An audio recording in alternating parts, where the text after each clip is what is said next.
16 Desember 2024, jadi hari terburuk buat startup agriculture kebanggaan Indonesia, eFishery. CEO sekaligus founder eFishery resmi dicopot akibat dugaan penggelembungan data perusahaan yang nilainya luar biasa.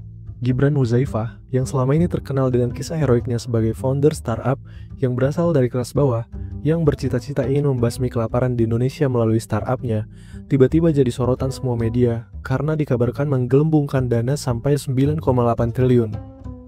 Kasus ini secara instan langsung mencoreng kepercayaan investor global ke startup di Indonesia. Sebelum video ini dibuat, gue udah nonton beberapa video yang bahas kasus ini juga, dan ada 2 video dari kreator yang paling bagus menurut gue, yaitu video pembahasannya Koh Leon Hartono dan Koh Raymond Chin. Apalagi videonya Koh Leon yang ini, karena betul-betul menjabarkan kronologi dan sistem kecurangan di eFishery secara detail. Tapi gue melihat masih ada beberapa hal penting yang belum banyak dibahas soal kasus ini, mulai dari kepentingan politik sampai alasan penggelembungan ini. Buat penonton yang masih awam soal cara kerja startup mungkin masih bingung, kenapa CEO eFishery harus repot-repot menggelembungkan pendapatan perusahaan? Kenapa CEO eFishery harus menggelembungkan dana, padahal pasti dia tahu sendiri, kalau nanti dana yang udah digelembungkan ketika udah terlalu besar dan gak masuk akal, pasti gelembungnya bakal pecah dan bikin fraud ini ketahuan.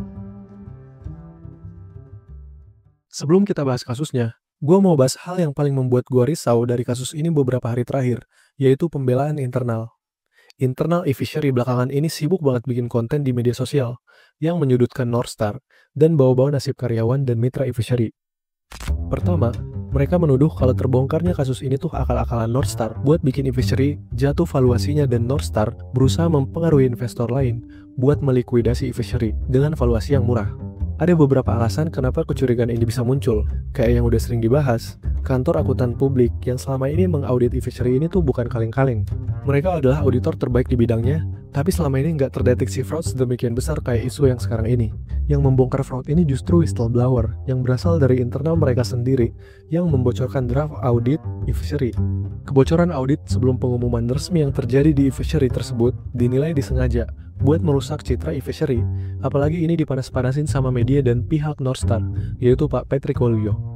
Selain itu, belakangan ini juga tiba-tiba banyak akun medsos baru yang upload konten khusus untuk membela eFishery, dan semua konten mereka memiliki kesamaan.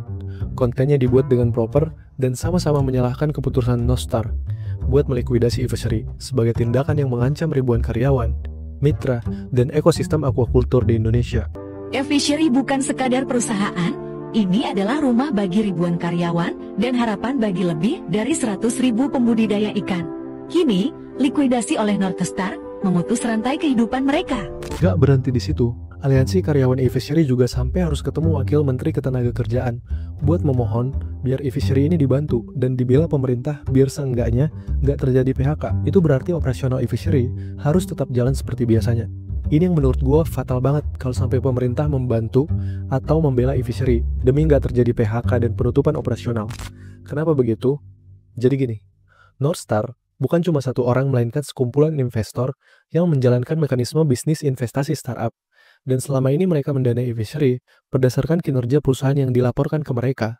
Selama ini eFishery bergantung sama dana investasi ini buat bisa tetap berdiri, menjalankan operasional, bayar karyawan, bahkan kasih bonus puluhan miliar buat petinggi internal mereka. Mereka itu malah bagi-bagi duit atas kesuksesan fundraising sebagai bonus. Uangnya itu sampai puluhan miliar ke kantong pribadi. Kalau ternyata kinerja perusahaan ini jelek atau nggak sebagus laporannya, berarti selama ini duit yang diinvestasikan Northstar buat semuanya ini tuh semuanya semata-mata buat kepentingan internal eFishery dan merugikan Northstar. Jadi menurut gua bisnis ini emang nggak seharusnya dibantu dan diteruskan, karena selama ini mereka juga bisa berdiri bukan karena menguntungkan, melainkan karena berhasil menipu investor buat mau naruh dana ke mereka, yang dimana dana ini diputar-putar buat kepentingan internal mereka.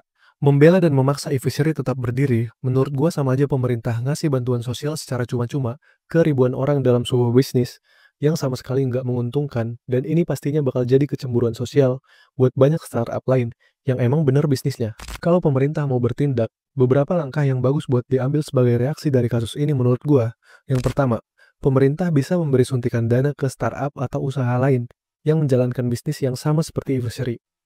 Gua yakin di luar sana, masih banyak anak muda yang mau menjalankan atau mendirikan startup yang serupa, tanpa harus menipu investor. Ini yang harus didorong sama pemerintah. Kedua, Pemerintah harusnya sibuk buat melakukan berbagai strategi yang bisa memulihkan citra investor global terhadap startup Indonesia yang udah hancur akibat ulah e-fishery.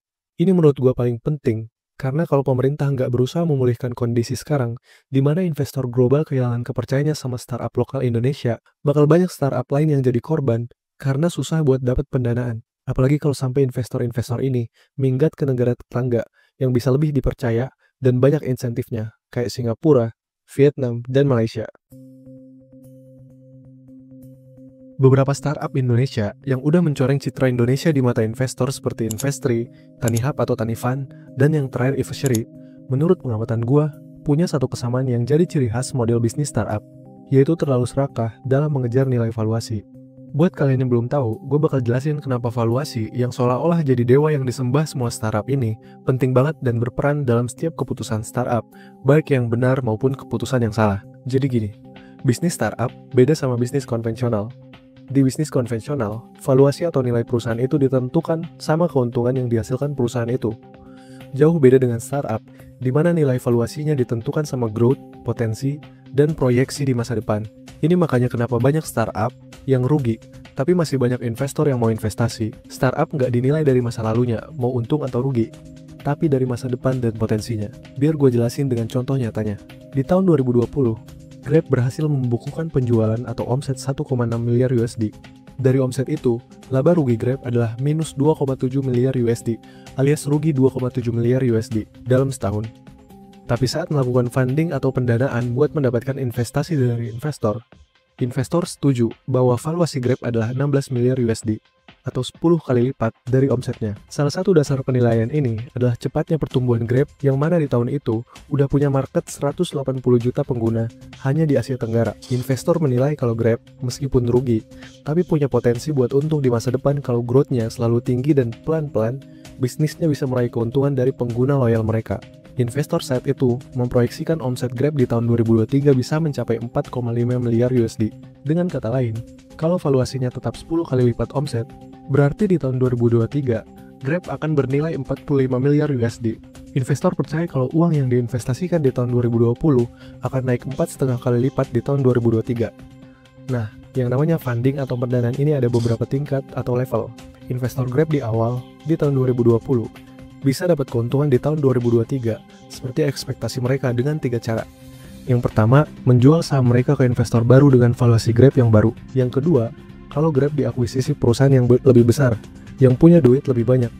Atau yang ketiga, ketika Grab berhasil IPO dan kepemilikannya dibeli sama masyarakat. Jadi meskipun bisnis ini rugi, kalau growth-nya kencang, valuasinya terus naik, investor awal bakal tetap untung.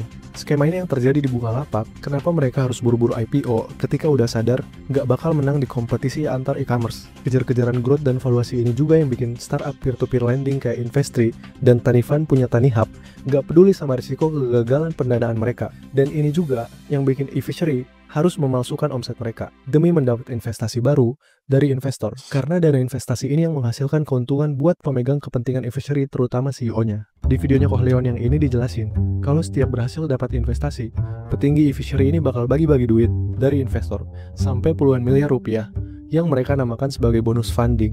Kesimpulannya, bisnis startup seperti e-fishery emang gak penting buat dapat profit.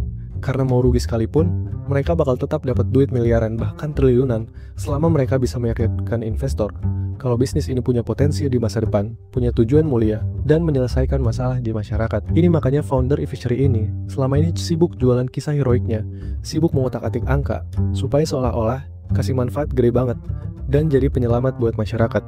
Oh, gue ada startup nih, gue orang humble nih, ya kan, gue dulu nggak makan 3 hari, sekarang gue bikin pakan ikan, ya kan, gue kasih makanan keren, bikin aplikasinya, kamu mau nggak taruh 3 triliun ke aku, terus aku tipu kamu, ya gitu kan jadinya. E-fishery ngaku kalau mereka mengelola 400.000 feeder otomatis, padahal kenyataannya cuma 24.000.